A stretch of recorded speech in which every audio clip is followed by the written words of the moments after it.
आज है हमारा lecture number 2 elementary linear algebra Howard Anton की बुक है 11th एडिशन। पहले हमारे पास है अलजेब्राइक प्रॉपर्टीज़ ऑफ मैट्रिक्स। हम मल्टीप्लिकेटिव मैट्रिक्स हमारे पास 5 प्रॉपर्टीज़ होती है, cumulative, associative, distributive and multiplicative identity, multiplicative property of zero. Commutative property जो हमारे पास होती है अंडर मल्टीप्लिकेशन, ये हमारे पास डज नॉट होल्ड, क्योंकि हमारे पास जो ए बी होता है वो हमारे पास इक्वल नहीं होता बी ए के। एसोसिएटिव प्रॉपर्टी जो हमारे पास होती है A into B C is equal to A B into C, ये हमारे पास होल्ड करती है अंडर मल्टीप्लिकेशन। डिस्ट्रीब्यूटिव प्रॉपर्टी हमारे पास जो होती है वो भी अंडर मल्टीप्लिकेटिव हमारे पास होल्ड करती है। मल्टीप्लिकेटिव आइडेंटिटी जो हमारे पास होती है 1 होती है। मीन हम लोग अगर ए जो हमारे पास गिवन मैट्रिक्स होगा हम लोग उसको 1 से मल्टीप्लाई करेंगे तो हमारे पास आंसर वही मैट्रिक्स ही आएगा। Multiplicative property of zero, mean अगर हम लोग मैट्रिक्स को 0 से मल्टीप्लाई करेंगे तो हमारे पास जो आंसर आएगा वो 0 ही आएगा। पास है एडिटिव मैट्रिक्स, यानी कि algebraic properties of additive matrix. Commutative property हमारे पास यहाँ पे होल्ड करती है, मीन ए प्लस बी हमारे पास इक्वल होता है बी प्लस ए के। इसी तरह हमारे पास एसोसिएटिव प्रॉपर्टी भी होल्ड करती है। आइडेंटिटी प्रॉपर्टी मीन हमारे पास जो गिवन मैट्रिक्स होगा अगर हम उसमें 0 ऐड करेंगे तो हमारे पास आंसर जो होगा वो गिवन मैट्रिक्स ही आएगा। एडिटिव इन्वर्स जो हमारे पास होता है for each a there is minus a, mean अगर हमारे पास ए पॉजिटिव है तो उसका इन्वर्स जो हमारे पास होगा वो माइनस ए होगा। अगर हम इन दोनों को ए जो गिवन मैट्रिक्स होगा उसको और जो उसका इन्वर्स मैट्रिक्स होगा उन दोनों को ऐड कर देंगे तो हमारे पास जो आंसर आएगा वो 0 आएगा।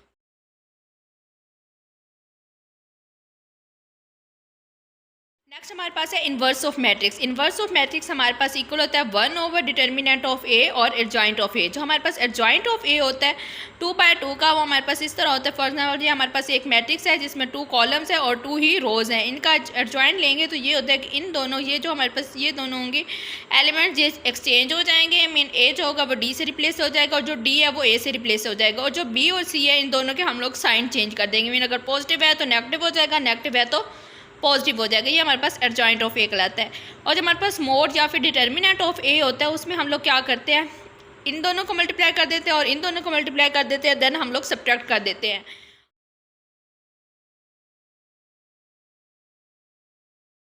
प्रॉपर्टीज हमारे पास है, मीन हमारे पास अगर ए बी का होल का इन्वर्स हमारे पास इक्वल होता है बी का इन्वर्स इंटू ए का इन्वर्स, और जो हमारे पास ए बी होल का मोड होता है वो हमारे पास इक्वल होता है मोड या फिर डिटर्मिनेंट जो आप बोलना चाहें ए का डिटर्मिनेंट इंटू बी का डिटर्मिनेंट, और जो हमारे पास ए का इन्वर्स का डिटर्मिनेंट होता है वो इक्वल होता है 1 ओवर ए का डिटर्मिनेंट। अगर हम ए का ट्रांसपोज लें और फिर उसका इन्वर्स लें वो हमारे पास इक्वल आता है ए का इन्वर्स लें और फिर उसका ट्रांसपोज लें। मीन अगर हम लोग पहले ट्रांसपोज ले लें बाद में इन्वर्स ले लें या फिर पहले इन्वर्स ले लें बाद में ट्रांसपोज ले लें, आंसर हमारा जो आएगा वो सेम ही आएगा।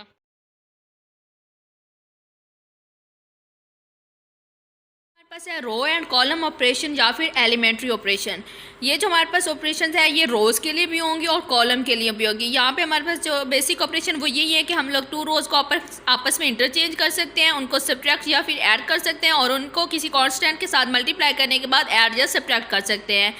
यही हमारे पास जो ऑपरेशंस है वो रोज़ के लिए भी होते हैं और यही कॉलम्स के लिए भी होते हैं। मीन हम 2 कॉलम्स को या इंटरचेंज भी कर सकते हैं, उनको सब्ट्रैक्ट और ऐड भी कर सकते हैं और उनको किसी कांस्टेंट के साथ मल्टीप्लाई करने के बाद ऐड और सब्ट्रैक्ट कर सकते हैं।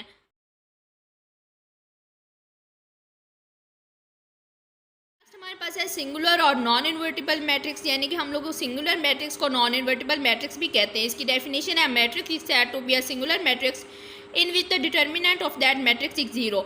यानी कि जो हमारे पास गिवन मैट्रिक्स होगा अगर हम लोग उसका डिटर्मिनेंट लें और उसका आंसर हमारे पास 0 आ जाए तो वो मैट्रिक्स हमारे पास नॉन इन्वर्टिबल मैट्रिक्स या फिर सिंगुलर मैट्रिक्स कहलाएगा। फॉर एग्जांपल ये हमारे पास ए मैट्रिक्स है 2/2 का, यानी कि इसमें 2 कॉलम्स हैं और 2 ही रोज़ हैं। डिटर्मिनेंट में हम लोग क्या करते हैं, इन दोनों को आपस में मल्टीप्लाई कर देते हैं और इन दोनों को आपस में मल्टीप्लाई कर दे के फिर इनको हम लोग सब्ट्रैक्ट कर देते हैं। 1 को 2 से मल्टीप्लाई किया तो हमारे पास 2 आ जाएगा। अगेन हम लोग 1 को 2 से मल्टीप्लाई करेंगे तो 2 आ जाएगा और इनको सब्ट्रैक्ट करने से हमारे पास आंसर 0 आ जाएगा। अगर तो आंसर हमारे पास डिटर्मिनेंट का 0 आ जाता है तो दैट्स मीन वो हमारे पास सिंगुलर मैट्रिक्स।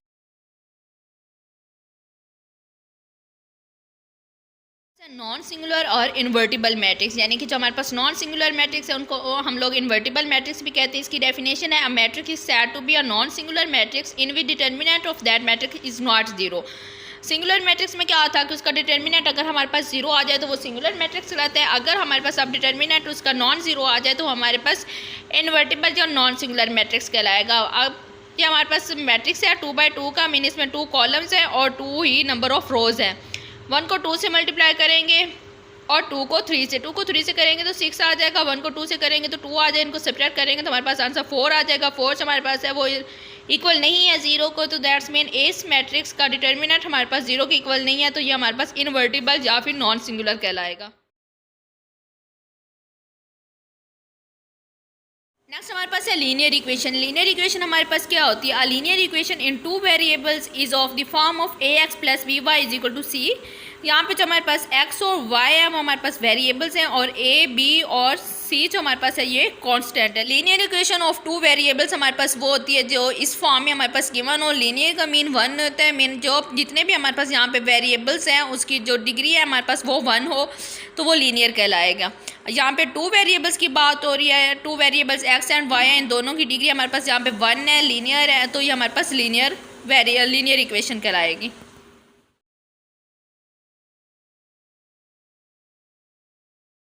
होप सो आज के लेक्चर की आप लोगों को समझ आई होगी। अगर किसी क्वेश्चन की समझ नहीं आई तो आप लोग कमेंट बॉक्स में पूछ सकते हैं।